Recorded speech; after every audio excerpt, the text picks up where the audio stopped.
Good day everyone! Ngayon pupunta kami ng beach.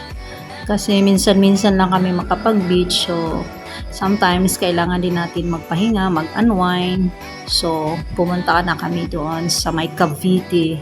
Look at the surroundings. It's so cool. Talagang napakalinis, napakalamig.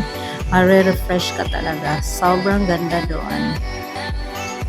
So yan, dumating na kami. Thank God, we arrived safe and napaka yung lugar nila. Sin kunti lang tao, so wala ganong tao, so mas masaya. So ngayon, pupunta na kami sa beach area. So ito yung beach nila. Maganda talaga. So may nauna na sa amin, medyo late na kami. Dumating kami mga around 10. So may nauna na sa amin. Yan, nakakasama namin. So, nag-ihaw na sila. Nakangiti lang. Masaya talaga. Ito na yung dagat. Oh, medyo hindi ako naligo kasi medyo malabo yung tubig kasi malakas yung ulan.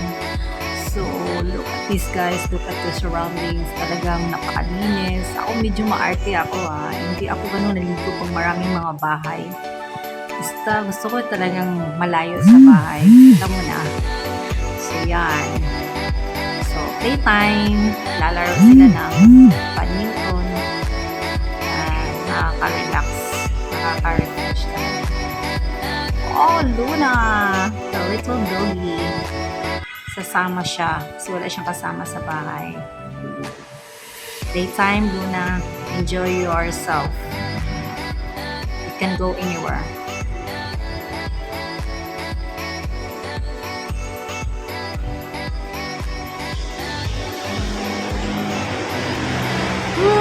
So cutie.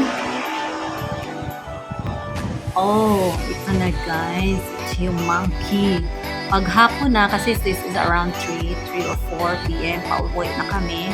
So, marami ng mga monkey na bumababa kasi medyo malamig na yung panahon. So, may yung mga naiiwang mga basura, minsan may mga pagkain. So, yan yung pinupuntahan ng mga unggoy. Ang dami nila, as in marami talaga dun sa mga branches ng mga trees, pero hindi na namin pwedeng lapitan kasi delikado, mamaya kakaagatin kami. So nandito lang kami, medyo malayo lang kami, tapos bawal din bibigyan ng pagkain kasi baka dadami, so magkakagulo kami doon, sobrang nakakatakot. But then ayan, so pauwi na kami kasi hapon na, bawal na kasi maligo pag hapon kasi marami ng unggoy doon, so delikado na. So paggabi wala talaga naliligo, hanggang 4 lang or 5 hindi na pwede pag masyadong na. So, along our way, we see a lot of monkeys pa rin. So, yan sa mga trees, ang dami nila. So, yan. Dito pwede magbigay ng pagkain. Nagbigay kami ng mga saging na yun para dumami sila. Pero, bawal kami bumaba. Hindi kami bumababa sa sasakyan. Just stay there lang para safe kami. So, there are a lot of monkeys in the surrounding talaga. Ito yung protected area siya So, maraming mga alagang monkey. I think there's also a lot of birds. So, dumating kami ng Maynila around 7 gabi na.